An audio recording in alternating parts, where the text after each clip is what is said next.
नमस्कार।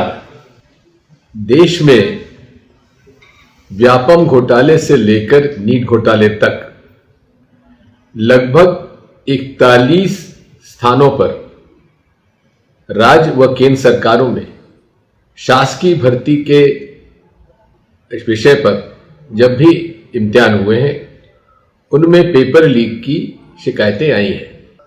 यदि हम वापस जाएं व्यापम प्रकरण में तो सीबीआई को माननीय सुप्रीम कोर्ट ने केस सौंपा था, लेकिन स्वयं सीबीआई ने जिस प्रकार का इन्वेस्टिगेशन किया उसमें उन पर खुद पर भ्रष्टाचार के आरोप लग चुके।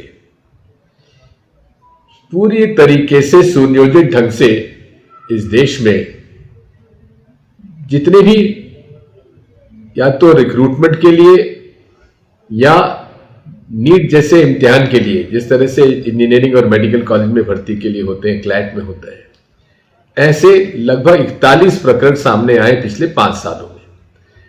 और इसमें दुख इस बात का है कि प्रधानमंत्री जी आज चुप है।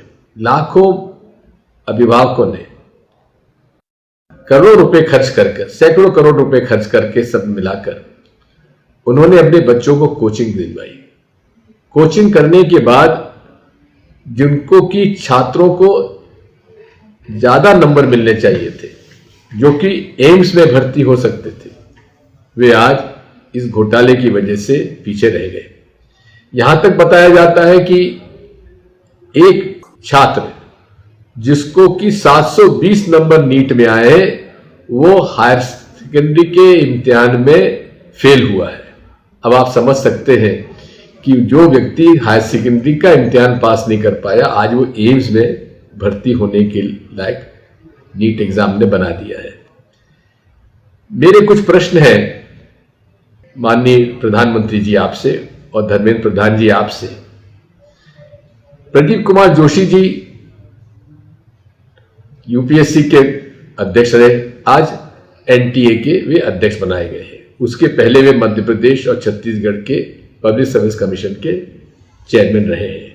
उन्हीं के अध्यक्षता के अंदर इतना बड़ा घोटाला हुआ है, लेकिन जांच के आदेश भी वही दे रहे हैं और वही जांच करेंगे। यदि जिसने जुर्म किया है उसी को जांच सौंप दी जाए, वही प्रोसिक्यूशन का एक अंग बन जाए, तो आप समझ सकते हैं ये घोटाले कैसे कम होंगे।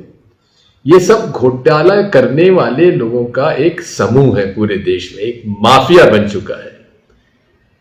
जिस दिन नीट एग्जाम हो रहे थे, बिहार में मामला पकड़ा गया, पुलिस में रिपोर्ट दर्ज हुई, गुजरात में शिकायत दर्ज हुई है। लेकिन नीट के एनटीए जो कहते हैं कि इसमें कोई दिक्कत नहीं है, कोई अनियमितता नहीं हुई है, ग्रेस मार्क्स दे दिए गए, और कई लोग जो ग्रेस मार्क पास पाकर और 720 नंबर उन्होंने पा दिए। अनेक जो प्रश्न है मैंने अपने सोशल मीडिया पर डाले हुए हैं, उसका जवाब सरकार को देना चाहिए। मैं तो कहूंगा कि माननीय प्रधानमंत्री जी, यदि आप वाकई में इस देश में निष्पक्ष भर्ती अभियान चलाएंगे सरकारी नौकरियों में, तो आपको तत्काल जितने भी डायरेक्टर्स हैं और जो चेयरमैन हैं एनटीए के, उनको तत्काल वहां से हटाइए और उनके खिलाफ कार्रवाई करिए। मैं ये भी मांग करता हूं कि टेक्निकल फॉरेंसिक जांच पूरी इसके इम्तिहान की होना आवश्यक है, जिससे कि दूध का दूध पानी का पानी हो जाए। मैं आज इस अवसर पर माननीय प्रधानमंत्री जी आपसे ये भी अनुरोध करूंगा कि इस पूरे नीट इम्तिहान को आप कैंसिल करिए और फिर से इसका इम्तिहान करवाइए, क्योंकि जो लड़के 720 नंबर पा गए हैं वही आज पूरे के पूरे एम्स पे कब्जा कर लेंगे। आप समझ सकते हैं कि एम्स जो हमारी एक प्रीमियर इंस्टीट्यूशन है देश की और अंतर्राष्ट्रीय क्षेत्र में उसका नाम है, उसको भी आप लोग ऐसे लोगों से अगर भर्ती कराएंगे तो हालत क्या हो सकती है आप समझ सकते हैं। इसलिए साथियों, हम सबको इस घपले के खिलाफ आवाज उठाना चाहिए और इस घपले के खिलाफ आप न केवल आवाज उठाएं, लेकिन जन जन में जाकर इसको हमें एक्सपोज करने की आवश्यकता है, इसे उजागर करने की आवश्यकता है।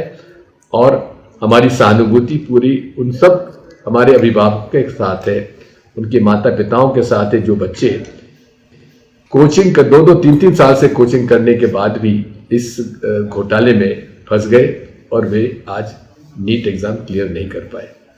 बहुत बहुत धन्यवाद। ये वीडियो YouTube पर देख रहे हैं तो हमारे चैनल को सब्सक्राइब करें और बेल आइकन को दबाना ना भूलें। अगर आप Facebook पर यह वीडियो देख रहे हैं तो हमारे पेज को लाइक करें।